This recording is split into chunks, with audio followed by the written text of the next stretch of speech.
Project Lawful aka Planecrash by Yarwain aka Eliezer Yudkowsky and Lynn Tamande. Thread 1.5 Kissing is not a human universal. Episode 28.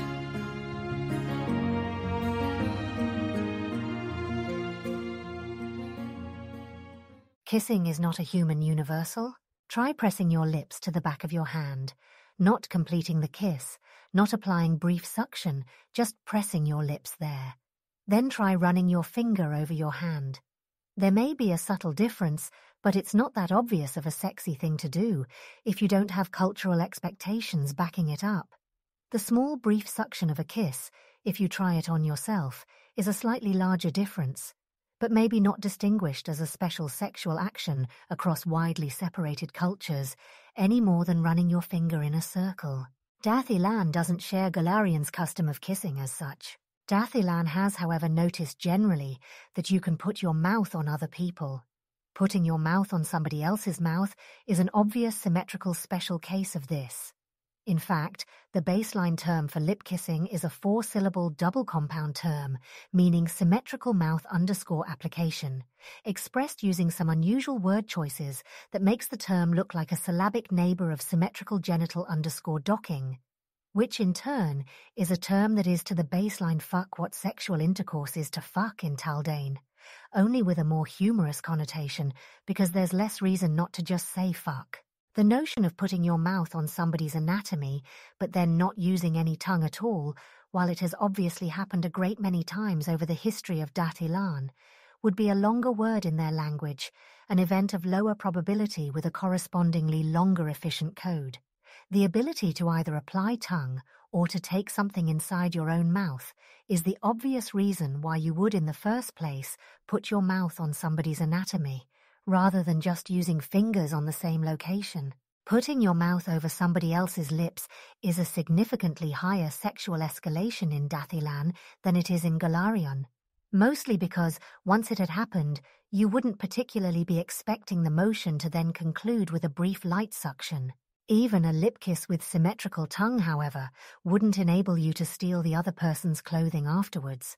Stealing other people's clothing is not even slightly a thing in Dathilan unless they're already clothes from a communal pool of unfitted guest clothes or adaptably fitted costumes. Normal clothes are objects fitted and customized to particular human bodies, just like beds or chairs. Keltham is briefly shocked that Carissa is escalating that fast, then rapidly questions his first impression and realizes that symmetrical mouth _ application may be a specially convenient case for interplanar romance because he can just mirror whatever she does using the same appendage. A few moments later, he is surprised again when all Carissa does with her mouth is apply a brief light suction to his own lips. Deliberate teasing? Anyways, Keltham will just apply some brief light suction right back. Carissa would normally be more stressed out by trying to interpret all Keltham's facial expressions. Is he confused? But this is in many ways the least stressful situation she's been in a day, and it's one she's possessed with instincts for, unlike trying to serve Asmodeus, which humans are known to be terrible at, so it's easier to just go with it and set all the interpretation that's not immediately necessary aside for later. She pulls away slightly but leaves her hand on his shoulder. By normal Chalish standards, if you haven't negotiated anything eccentric, she says, we have now departed the range of things you're supposed to do if you have a monogamy agreement with someone else, but not the range of things that let you say what. We're not even slightly sleeping together, and we haven't even entered the range of things you can make other girls jealous with in the morning. By Dathalani standards, we're probably somewhere at around 5.1 out of 12 on the standard romance escalation lattice scale, on the pathway where we have sex to become friends instead of the other way around, though the thing you did wasn't standard enough to have a standard rating and could maybe have been 4.8 instead, which would be a good deliberate ambiguity maneuver if this were complicated romance. You'd be allowed to do it with anyone else you wanted under all but the strictest quarter of monogamy agreements. It wouldn't enable you to take my clothes and their informational private property as a trophy in a socially acknowledged way that let you get away with wearing my stuff to class tomorrow, because that is far too perverted a practice for a young person like myself to have heard about it. Oh, dear. How perverted will I have to spend tonight making you for that to be a practice that you expect a similarly perverted person back home will have encountered? Your goals are unrealistic, but you shouldn't let that stop you from trying. Keltham leans forward, slowly in case she wants to object, takes Carissa's head in his hand, turns it gently aside, and very lightly nibbles on her ear, just about exactly as long as she kissed him for. 5.2. Why is he being slow? Is that considered more romantic in Dathilon or something? Normal people don't have sex to become friends. They have sex to have sex, or to be useful to someone else who has something they want, or to put someone in a compromising position of some kind. She is going to mention none of these confusions. There's no such thing as unrealistic goals in Galarian. Unrealistic timescales, maybe. But I'm optimistic. See, my understanding is that we'd fall right off those Dathilani scales if you bite down now. And once you're off the scale, well, anything can happen. Without any conscious thought at all, in a fragmentary perceptual moment, Keltham arrives at the meta-level conclusion that he has been prompted to fast action, and therefore fast thought. Okay, but how hard exactly is it okay to bite down? She probably does not mean he's supposed to literally actually bite off a piece of ear. Or maybe she does. There are healing spells here. He needs to worry less. Keltham himself has the power to heal, granted him by his deity still unknown. Keltham quickly clenches his left fist, presses his fingernails into his own palm, in order to get a very quick concept of how much force might correspond to how much pain, quickly increases the pressure until the pain seems substantial, more than merely noticeable, and then bites down around that hard on Carissa's ear. She gasps, not unhappily. There, see, where are we on your scale now, Dathilani?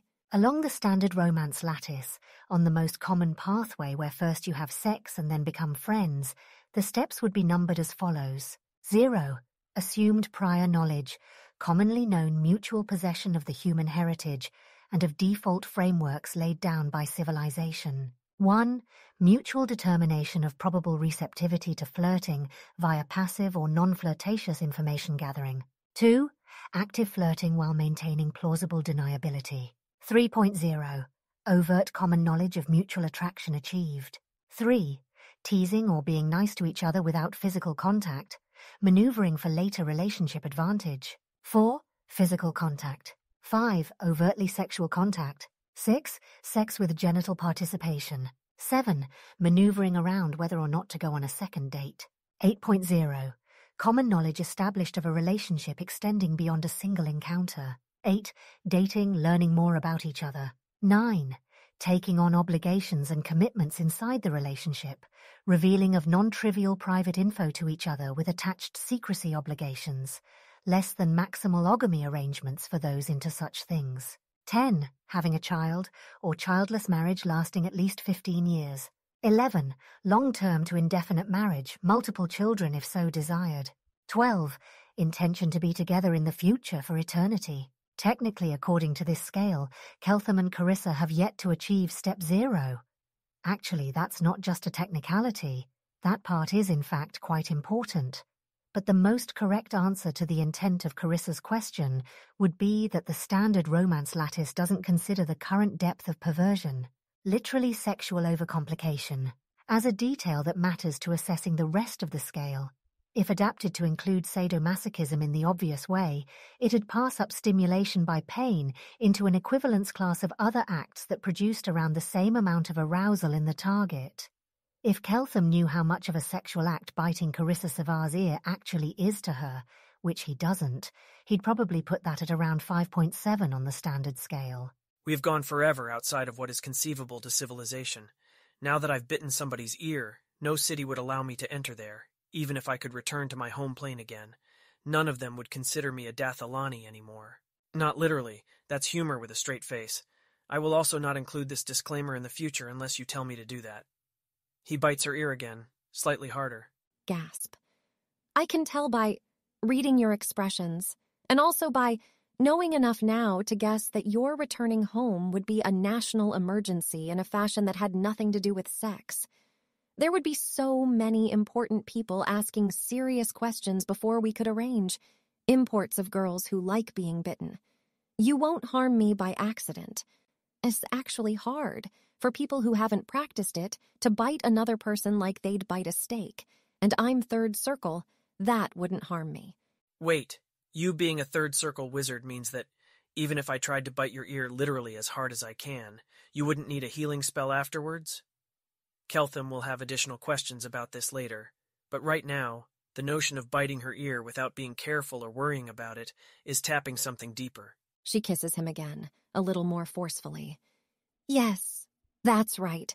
There are 6 competing theories of why, and I will tell you none of them unless you tickle them out of me.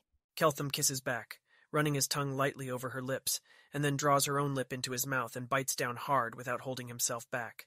If it was just ears but not lips, he's got healing. In some alternate universe where higher circle casters only have less vulnerable ears and otherwise normal vulnerability, Carissa would be bleeding. Well, long ago dead at the world wound, actually. Instead, she leans into Keltham and shivers. Quick learner is a good trait. You're pretty lucky to have both a girl you can hurt and a girl you can't really hurt for the first time at the same time. Keltham is now very hard, and he didn't even notice that happening to himself at the time because he was distracted. No, kidding. I don't know how it is for men here, but I get the distinct impression that being able to do what I want to you without holding myself back, and have you react sexually to that, is much more the thing I'm discovering than applying small, careful amounts of pain. I think I'm ready for this to move to a cuddle room. Or a repurposed bedroom. Could be my bedroom even, if you're pretty sure your magic lets you do to the bedroom afterwards what you did to my clothes. Magic can clean it, but also I recall a bedroom at the bottom of these stairs. She holds herself back from examining the zippers too closely, even though suddenly they're right there to look at and they're fascinating, incredibly uniform down the whole seam and wrong for the mood right now. You're the native. The alien will trust you about whether we can do that without prior authorization. Keltham stands, offers her a hand. Keltham has noticed where her eyes were drifting, of course. The prior probability for that wasn't low. He would definitely be checking out the hot alien chick's technology in an appropriately analogized gender-reversed position. He's not much worried about IP theft, though. The real trick to the zipper isn't going to be the interlocking shapes. It's going to be cheaply making 1,000 copies of those interlocking shapes. She takes his hand. If we break the bed, I'll simply tell the facility's staff that we were studying Dath Ilani sex tradition and productive interactions with the Galarian sex tradition of having a girl you can do as you please with. There's whole strange worlds opening up to Keltham, though he's not at all sure he's understanding them correctly. The notion of having a woman you can do as you please with. Well, there's the version where you pay a sex worker so that you don't have to worry about their pleasure except, insofar as it pleases you to do so, a sexual asymmetry, balanced by a financial asymmetry going the other way, or by knowledge going the other way, in the variant Ione offered him. But the notion of a woman who doesn't allow you but wants you to do as you please, wants you to hurt her, he'll sort out later what's going inside his mind. He may be ordinarily accustomed to knowing more about what goes on in there, but he doesn't have to sort it out right now before having sex. Keltham grips her hand harder, because he felt an impulse like that, and pulls her after himself toward the stairs going down, because that feels like the right thing to do. Possibly she is going to take this too far and push Keltham to uncover desires that she actually has to use a lot of will and acting ability and preparation for the cleansing fires of hell to keep up with.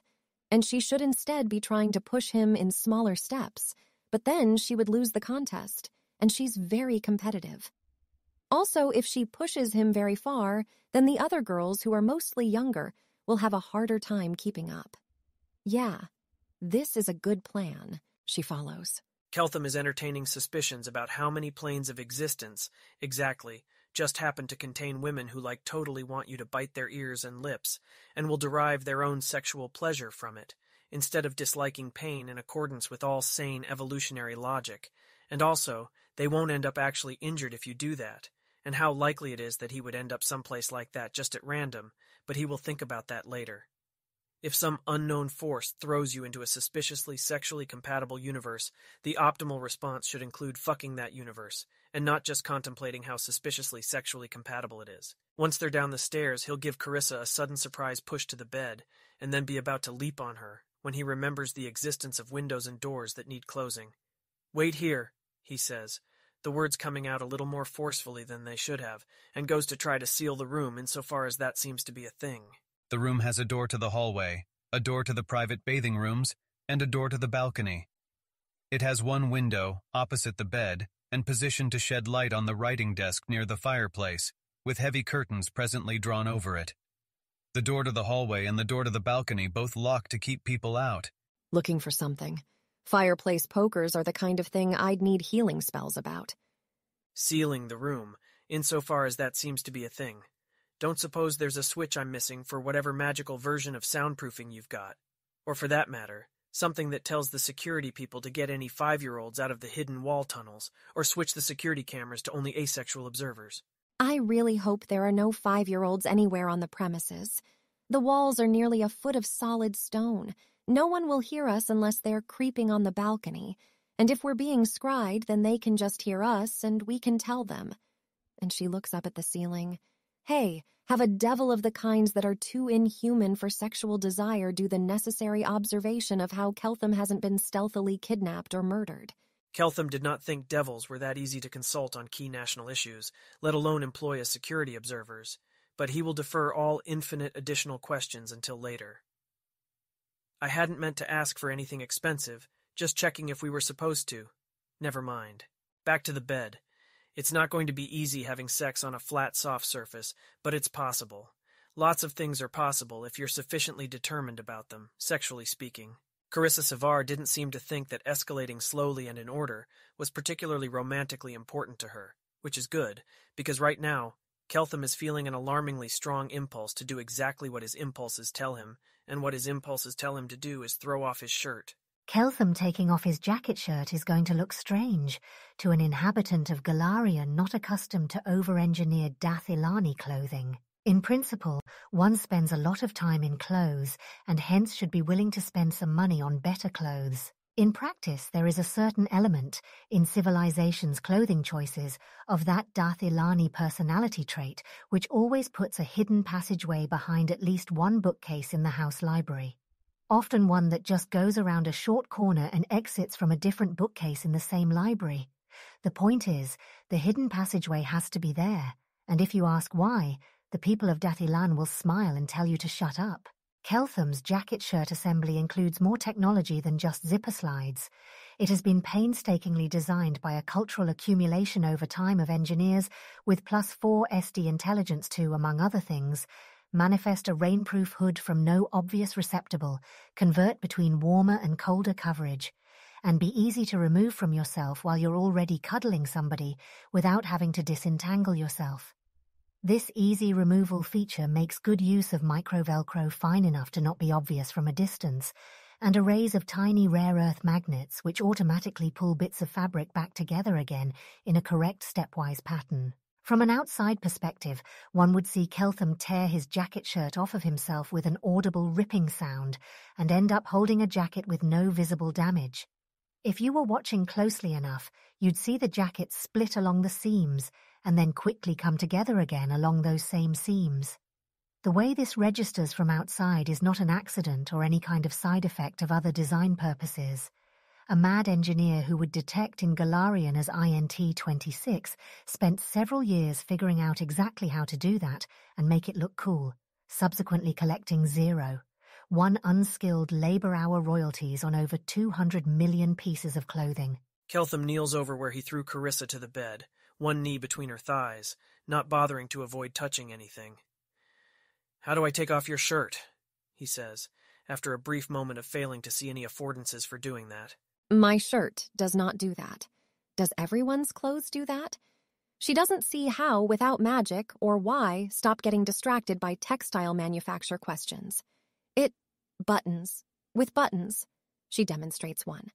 Huh, that's a surprisingly elegant solution to the problem of clothing that must be built with imprecise manufacturing technology. The buttonhole doesn't have to be exactly the same size as the button. It's okay if no two buttons are exactly the same size as each other, and the fastening method is robust to small departures of the shape from, if this line of thinking is not centrally necessary to sex with Carissa, it can wait. Keltham undoes all the buttons he can see, the motions unpracticed but not too slow. It's obvious enough how a button works once you see one. And her shirt lies open before him. Carissa Savar is older than any woman he's previously lain with, and prettier than them, in his sight, as far as he can tell from just her exposed chest. Carissa, being 7 years older than him, works for him on a physical level, it seems. so long as he's not at a social power disadvantage to her, the way he would have been to an older woman of civilization. Keltham wonders if there's a non-button trick he's missing, for how he could remove Carissa's shirt sleeves from her arms, without her needing to rise up from her laid-down position. But also Keltham doesn't feel the need to do that right now. The alien clothing on the sexy alien female isn't something he minds. "I approve," he says a little breathlessly, eyes going between Carissa's face and her chest. Carissa knows that she is pretty. There are things it's smart to lie to yourself about in cheliacs. That isn't one of them. It matters for a lot of things. You get lots of data on it. It is not suspicious to be competent at it, and it's vaguely pathetic not to be. To be living in a fantasy where you are prettier than you really are, or one where you're average and the way people respond to you is mostly about your charming personality when you are not average, and it's not about your personality at all. In a room of girls her age, she'll be the prettiest, if it wasn't selected on that. And if it was, she'll be average, unless it was selected hard on that, reaching the point where people deploy magic potions. She can't be mistaken for the kind of woman who's done that, not once you've met them. The worry about attracting the notice of the Pharaoh of Osirian is realistic, given certain bounds of uncertainty about how much he likes exoticness. For a statement that contains approximately no new information, Keltham's approval is oddly satisfying.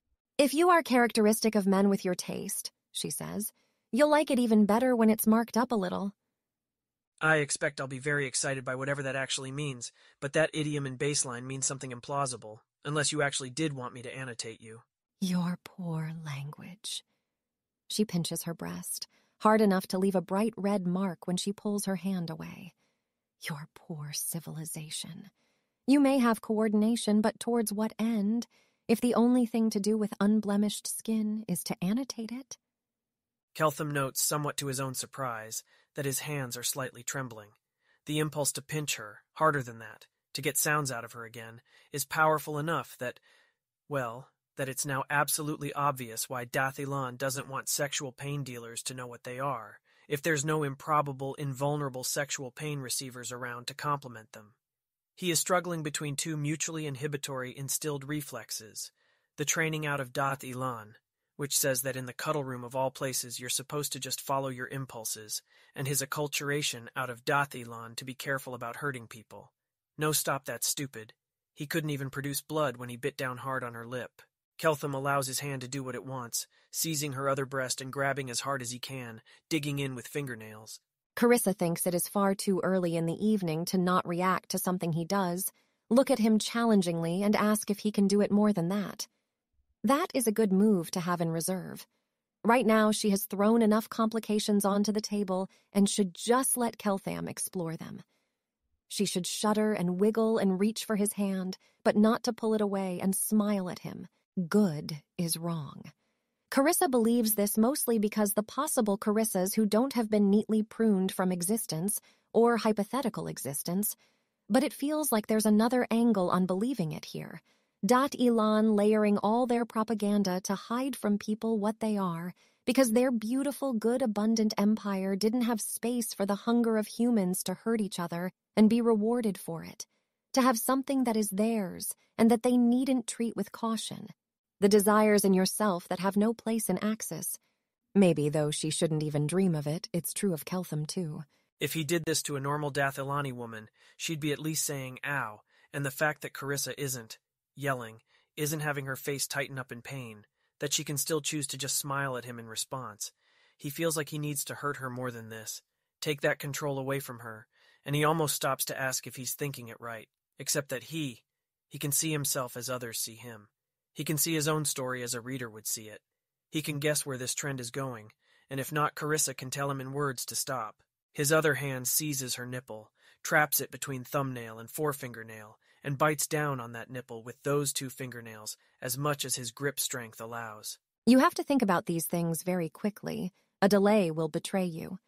Most men will keep going until they get the reaction they want, some for a while after that. So you want to start grimacing and whimpering and flinching substantially shy of your actual limit, so it's not too bad later either.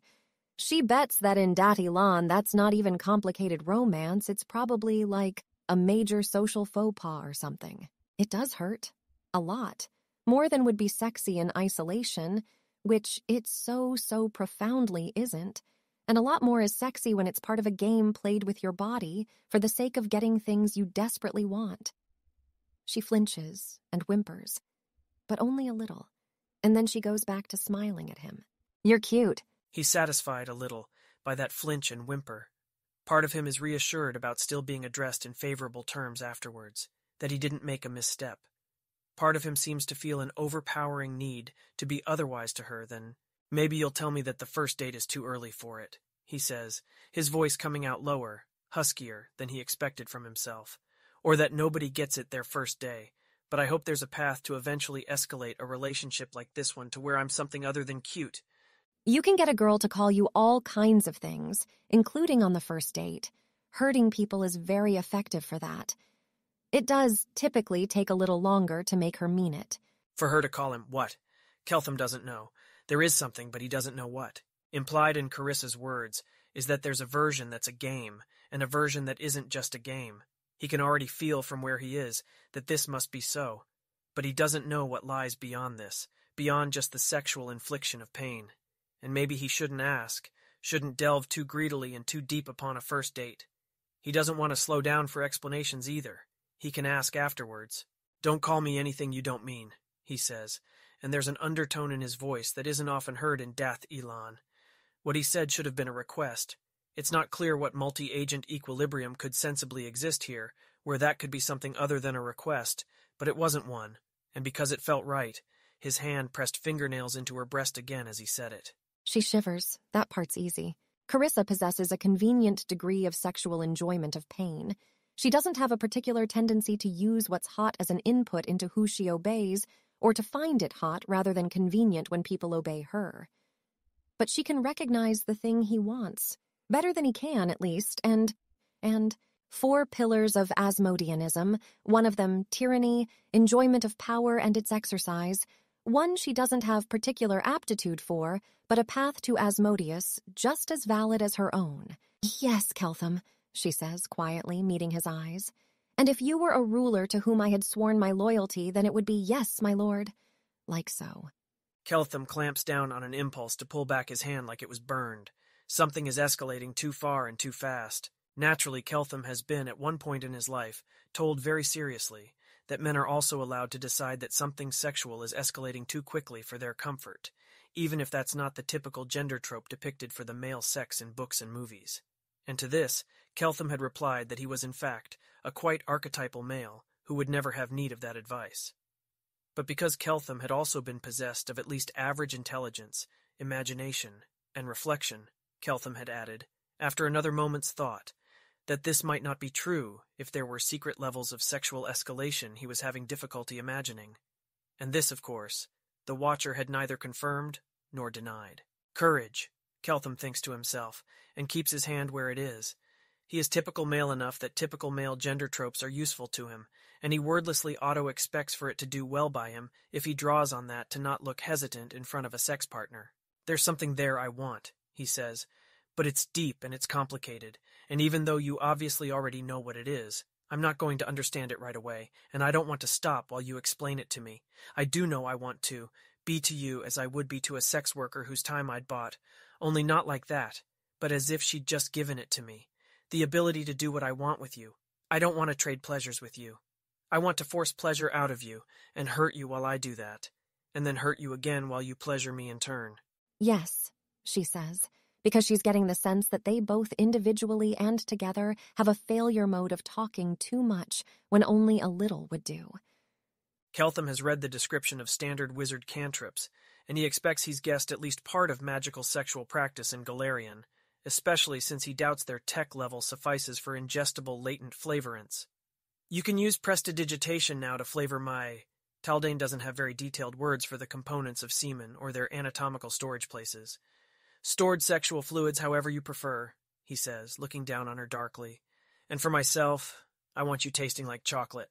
This is, in fact, a thing Carissa has ever done, but she is intensely curious about under what algorithm it comes to mind as one of the first. She should think less. Entirely too much thinking. She takes his wrist and moves his hand with hers while she casts a cantrip. Probably I did what you said, she says. You've hardly got the spellcraft to know for sure. I guess you could check. In a world of 1 billion people, around 100 million minutes per day are going to be spent tasting male sexual fluids, or around 50,000 years per year, and at least an order of magnitude more for that portion of women who desire oral sex, where the fluid tasting phase lasts much longer. And that's just the momentary hedonics. If a suboptimal taste were permitted to act as a negative reinforcer for sex itself, that would destroy an order of magnitude more happiness still. It would be silly to not have hundreds of top engineers working on the problem of making people taste 10% better. Though you don't especially need good social coordination for that, they'd say, because markets.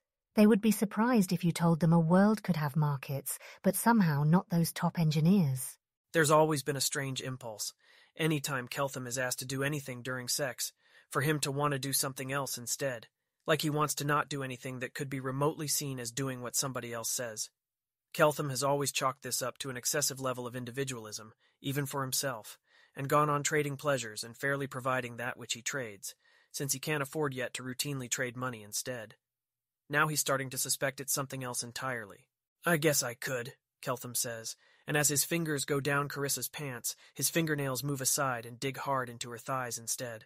The thought that Carissa was inviting him to monitor and enforce her obedience, or to punish her if she hadn't done as requested, does not occur to Keltham yet. Not at all. Those are still ideas that require much longer codes in his native language of thought, for he has not seen all their pieces. Or he can do that, sure. She bites her lip, lets her breathing hitch just slightly. Note to self, have some kind of plan before explaining Galarian slavery to Keltham, just in case instead of being appalled, he is like, that sounds great. These pants don't look bad on her, but they have now become obstacles to progress.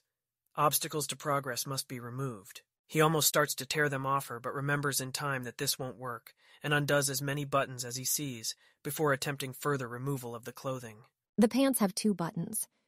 She contemplates making it slightly harder for Keltham to navigate them by wiggling, but decides that while it is more fun for Carissa to be slightly difficult, she has no real reason to think that's how Keltham prefers it.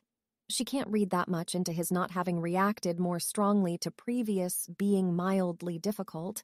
He's probably not calibrated on how much is appropriate.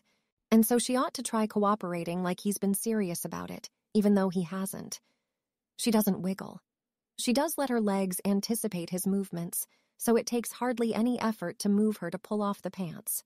Her legs are as pretty as her chest. Keltham yanks off his own pants, with the characteristic sound of micro-velcro coming apart, which sounds like cloth tearing at first, and casts these apparently undamaged pants aside. Dathilan has not evolved separate underwear per se.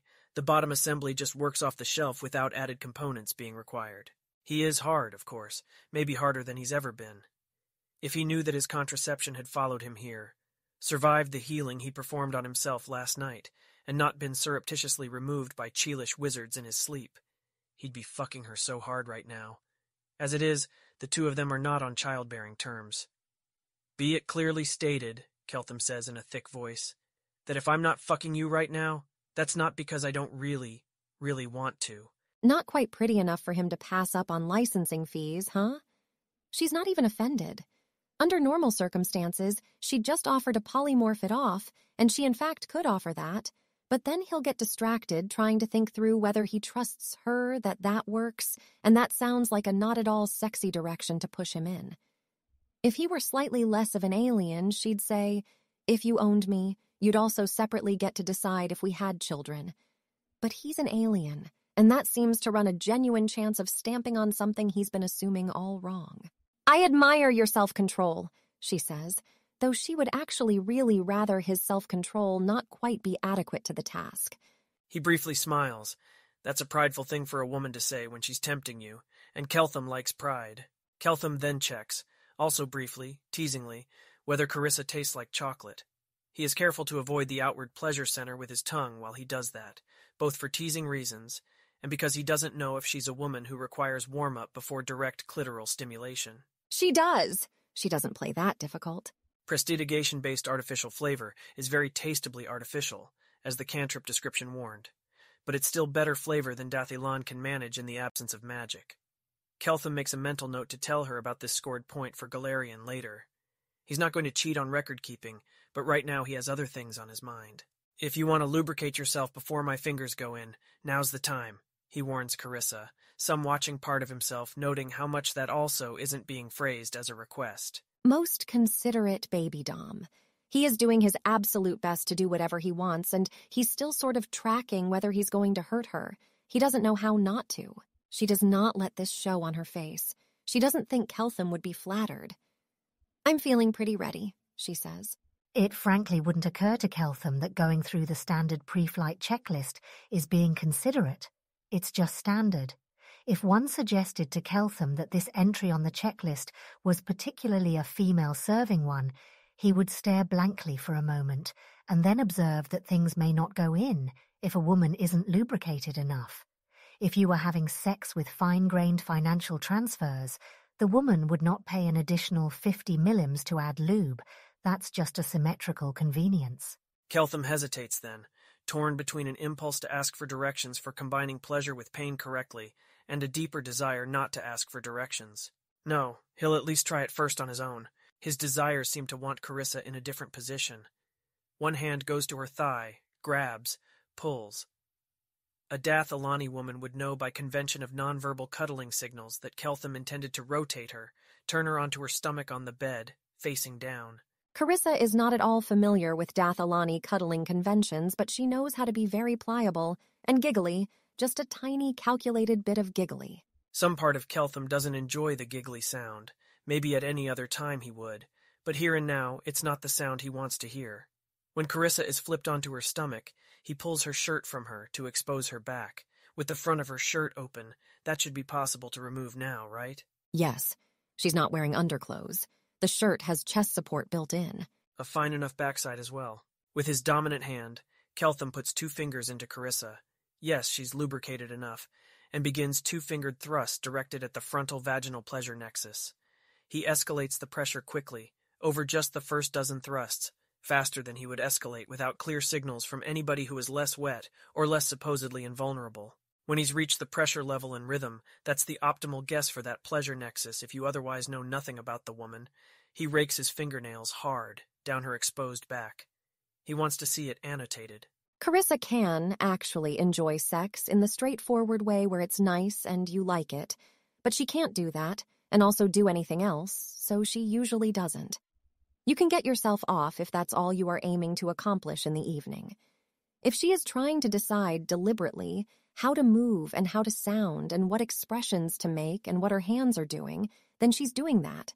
And it's like casting a high circle spell, exhilarating, compelling, but not at all something you'd straightforwardly describe as pleasant.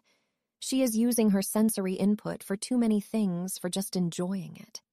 She can notice, while she takes cues from Keltham about how to move and how to twitch and how to breathlessly whimper, that he has had probably quantitatively less practice at this than most adventurers at the World Wound, but is better at it, presumably because girls in Dath Ilan have more bargaining power than girls in Galarian do, or at least have fewer non-sex priorities they're trying to arrange through sex, and are therefore pointing more of the bargaining power they are possessed with at the sex itself being nice.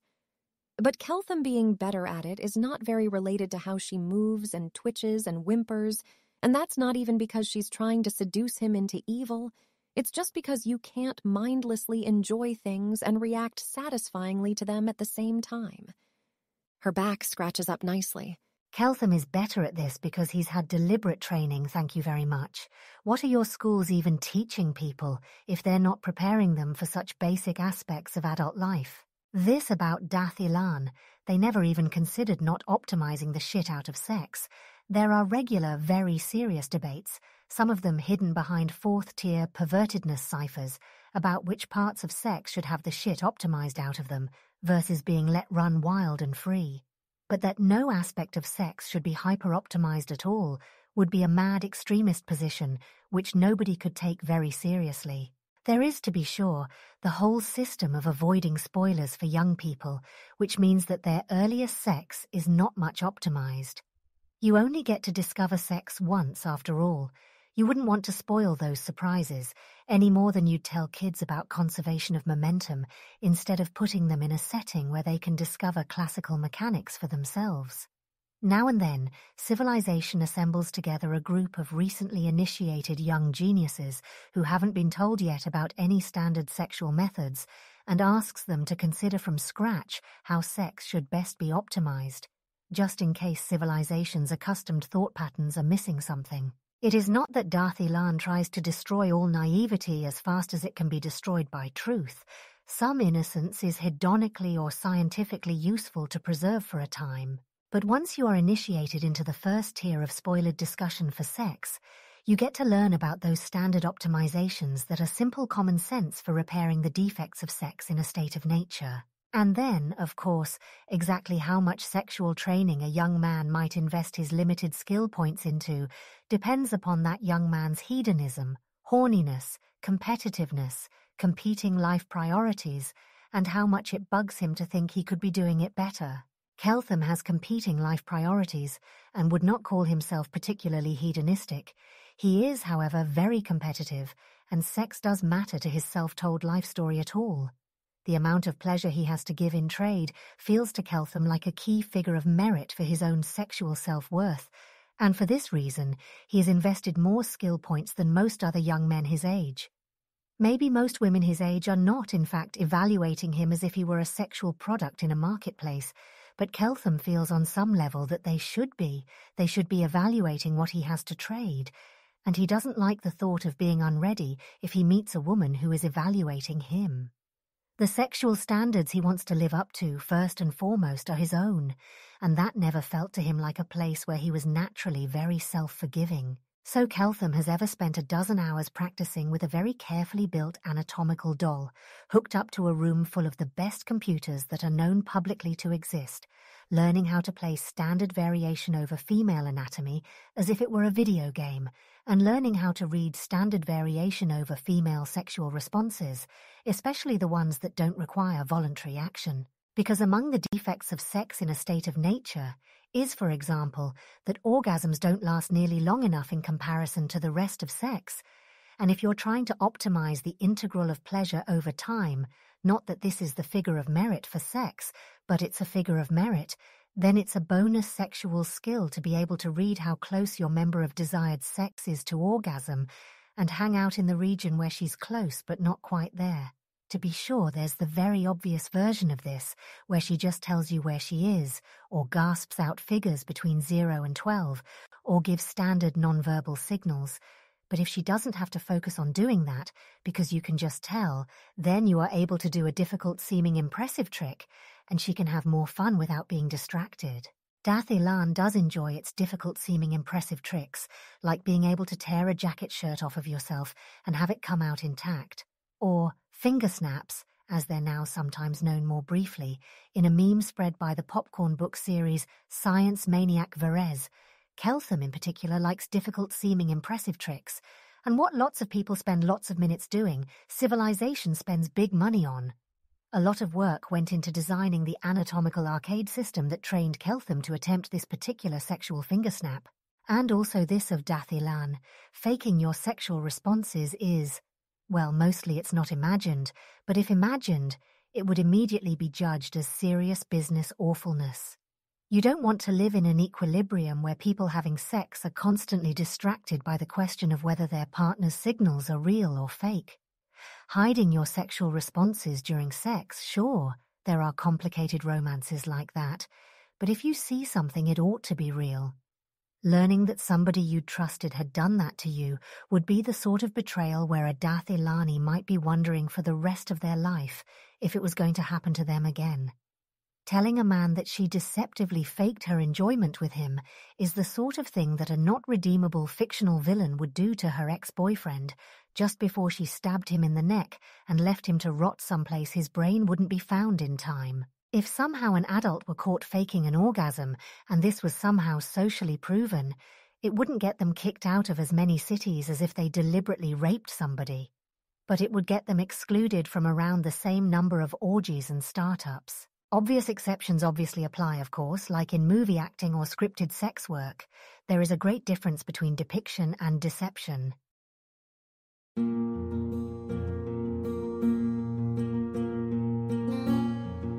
If you wish to support the production of this AI-voiced reading of Planecrash, please visit patreon.com/AskWhoCastAI. Any help is appreciated.